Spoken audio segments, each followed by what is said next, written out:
बिस्मिल्लाहिर्रहमानिर्रहीम। खातिन हज़रात, मैं हूं अख्तर अब्बास और आप सबको मेरा सलाम पहुंचे। आज का जो सवाल है वो तो सुमेरा खान का है, मज़े का सवाल है। इस पे बात करते हैं। उनकी बेटी 12 साल की है और उनको वो अपने मियाँ की ख्वाहिश पे या मियाँ के इसरार पे तालीम के लिए बाहर कनाडा भेजना चाहती हैं। लेकिन उससे पहले कुछ नौरीन खोकर कहती हैं कि आप सर बहुत दिल वाले हैं, बखील लोग दुनिया में बोझ होते हैं, आप का अजर अल्लाह के ज़ुम्मे है, आप सिखाते भी खूब हैं और लोगों के दिलों को राहत भी बहुत देते हैं। बेटा बहुत शुक्रिया। और आयशा फातिमा कहती हैं कि love you, respect you sir, you are spreading just positivity and light in the difficult era. Okay. कैट्स नीडल वो कहती हैं कि I would break up with a fiancé because once a cheater always a cheater. Wonderful statement. It's really good. Once a cheater always a cheater. Once a liar always a liar. ये सृष्टि नहीं बदलती, ये कभी change नहीं होते।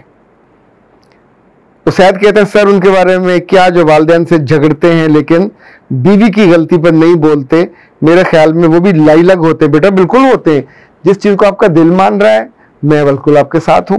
इंसाफ इंसाफ है, नाइंसाफी नाइंसाफी है और हक हक है, ना हक ना हक है। सास बनती है तो इतनी जालिम क्यों होती है? MD इमरान मिस होंगी, इनको क्यों नहीं दूसरों की बेटियां अपनी बेटियां लगती? मेरे बच्चे ये सवाल पिछले बहुत सारे सालों से उठाया जाता है, लेकिन चूंकि ये सवाल हम लोग आपस में उठाते हैं, उन जालिम औरतों के पास कोई सवाल नहीं उठाता। वहां तो जाके कोई आंख नहीं उठाता, वहां तो उनके बेटे सर नहीं उठाते। तो इसी वजह से उन तक हमारा दुख नहीं पहुंचता, उन तक हमारा दर्द नहीं पहुंचता, उन तक वो तकलीफ नहीं पहुंचती वो जो लोगों की बेटियों को देती हैं और अपने ही बेटों के घरों को बर्बाद करके रख देती हैं। ये बर्बादी की पैगंबर जो हैं औरतें हैं हमारे ही घरों की, हमारी ही कुछ ना कुछ लगती होती हैं। क्या करें, इन जालिमों को कोई सजा भी नहीं दी जाती क्योंकि हमारे कानून में है नहीं है। मुगल बेग कहते हैं सर मेरा 13वां है। ओके। इनको अपने बाल बहुत अजीज हैं, तो भाई जी आप रात को सोते हुए तेल ना लगाया करें, बाल आपके गंजे हो जाएंगे, दिन को लगा लिया करें। अच्छा जी, सुमेरा खान का जो सवाल था वो कहती हैं कि प्लीज मुझे गाइड करें, मेरी बेटी 12 साल की है, मेरे शौहर कहते हैं पाकिस्तान को मुल्क है रहने वाला, जहाँ तो पढ़ाई नहीं है, इस बच्ची को बाहर भेज दें, मैं क्या करूं, मेरा दिल नहीं मानता। मिसेस सुमेरा चलो ये बताइए, ये बेटी आपके मियाँ की ही है, ये बेटी आप लोगों की ही है, और क्या आपने ये तय कर लिया है कि सिर्फ 12 साल ही आपने इससे खुशी और सुख और मोहब्बत को एंजॉय करना था? जो हमारे घरों की बच्चियां हैं पाकिस्तान में, इनको तो हम अकेले स्कूल नहीं जाने देते, बाजार जाना दूर की बात है। घर पे को बाहर बेल बजे तो अपनी बेटियों को घरों के दरवाजों पे ये पूछने नहीं भेजते कि बाहर कौन आया। घर में कोई मर्द मेहमान आ जाए तो इन बेटियों को ये नहीं कहा जाता कि जाओ जाके तुम उनको पानी पिला के आओ। उनका बाप या मर्द खुद लेके जाता है, खाना भी पानी भी। क्यों लेके जाता है? इनके स्कूलों में इनके ट्यूटर्स जब आते हैं तो माएँ साथ बैठती हैं, कोई ना कोई मौजूद होता है। ट्यूशन जाएं, कॉलेज जाएं, स्कूल जाएं, गेट पे छोड़ के गेट से पिक किया जाता है। इंतजार नहीं होता आधे घंटे के, आधे घंटे बाद मैं आ जाऊंगी तुमको पिक कर लूंगी। किसी और का इंटरेक्शन ना हो, उनकी इज्जत महफूज रहे, उनका जिस्म उनकी रूह महफूज रहे। अच्छा, जिस लड़की को बाजार तक जाने का इजाजत नहीं है और वो कभी गई नहीं है, जो यहाँ ड्राइव नहीं कर सकती, जो कभी बाजार किसी को लेके नहीं गई, जिसे किसी अच्छे बुरे इंसान का इल्म नहीं है, जो कभी किसी गैर मर्द के साथ आंखें उठा के बात नहीं उसने कभी की, कभी किसी से पूछा नहीं है। हमारी बच्चियों को तो स्टोर्स पे जाके पैसे वापस लेने की अकल नहीं होती, क्योंकि वहां माँ साथ होती है, बाप साथ होता है, तो वो कर रहे होते हैं ना बार्गेनिंग, लेन देन वो कर रहे होते हैं, बिल वो पे कर रहे होते हैं। तो जिनको हमारी बच्चियां तो घरों में से कभी फीस लेके गई है स्कूलों की, कॉलेजों की, यूनिवर्सिटियों की, फीस पे करने बाप जा रहा होता है। कभी बैंकों में लाइनों में लगी हैं, कभी एयरपोर्ट पे आपने उनको अकेले भेजा, कभी कराची जाने के लिए रेल में भेजा कि जाओ तुम चली जाओ, नहीं किया ना। सोचिए क्यों नहीं किया।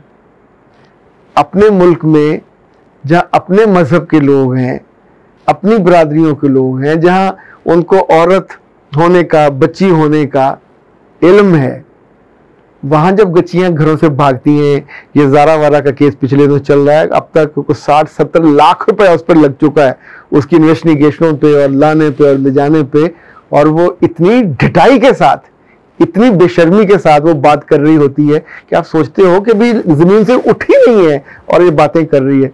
उसकी माँ, उसका बाप, क्या उन पे बीती, कितनी उनकी बेइज्जती हुई, उनके बच्चों का क्या बनेगा, क्या वो वहां रहेंगे, हम नहीं जानते। पर इस तरह के केसेस में फिर जो होता है वो सबको भुगतना पड़ता है। बैरून मुल्क लड़कियों को जाना चाहिए, पर उनको जाना चाहिए जिन्होंने कभी वापस नहीं आना होता। वो हम तब भेजते हैं जब उनकी शादियां करके हम उनसे तंग होते हैं, तो बैरून मुल्क रहने वाले खानदानों से उनकी शादियां कर देते हैं, ब्लाइंड खेलते हैं, कुएं में फेंक देते हैं, फिर बाद में रोते हैं कि वहां वो ना पढ़ने देते हैं, ना जॉब करने देते हैं, ना घर से बाहर जाने देते हैं, ना नौकरी करने देते, वगैरह वगैरह। वो जुल्मों की एक तफसील होती है जो बैरून मुल्क वाले। कनाडा में कौन सा अल्लाह को नया अल्लाह है? कनाडा में कोई नया दीन है? कनाडा में कोई नया इंस्टीट्यूशन है कि जो हर लड़की के गिर्द उन्होंने एक एक सिपाही रखा हुआ है जो उसको संभाल के रखेगा? उनका बाप से ज्यादा मोहब्बत करने वाले वहां मर्द हैं, मां से ज्यादा प्रोटेक्टिव वहां औरतें हैं। किसी का क्या लेना देना? ये लड़की वहां जाके किसी हॉस्टल में रहेगी लड़कियों के साथ, अपनी उम्र से बड़ी लड़कियों के साथ, जिनके एक नहीं, दो नहीं, तीन अफेयर होंगे, जिनके बॉयफ्रेंड आते होंगे, ले जाते होंगे, जिनके साथ ना वो रात को वहां रहती होंगी। इवन अक्सर हॉस्टलों में लड़के और लड़कियां इकट्ठे कमरे शेयर कर रहे होते हैं, बिकॉज बहुत महंगा है, एक बेड तुम्हारा एक बेड मेरा। तो क्या वहां वो रात को दोनों तस्वीर कर रहे होते हैं? जिस जिंदगी में आप उसको धक्का देना चाहते हो, आप तो कभी किसी जवान औरत को वहां नहीं भेजना चाहिए अकेली। शादी के बाद भेजा जाता है, शादी वहां मर्द या उसके खानदान होता है। अकेली जवान लड़की को, हाँ, जो लोग पीएचडी करने जाती हैं, यहां जॉब कर रही होती हैं और उस वक्त उनकी उम्र 30 और 40 के बीच में होती है, तब थोड़ी सी इतनी मैच्योर होती है कि उन्हें एयरपोर्ट जाने का, बाजार जाने का, डीलिंग करने का, पर वहां वो भी अच्छे और बुरे की तमीज नहीं कर पाती। वो भी हमेशा किसी न किसी मर्द के हत्थे चढ़ती हैं और फिर रोती हैं। अपनी सबसे कीमती चीज किसी अनजान जगह पे गवाने के बाद कौन आपकी हिफाजत करेगा? कोई नहीं होता। उसको तो वो मसला भी नहीं समझते। It's no more issue for them. अच्छा, अब ये लड़की वहां रहेगी इतनी आजादी के साथ, न सुबह न शाम न दोपहर।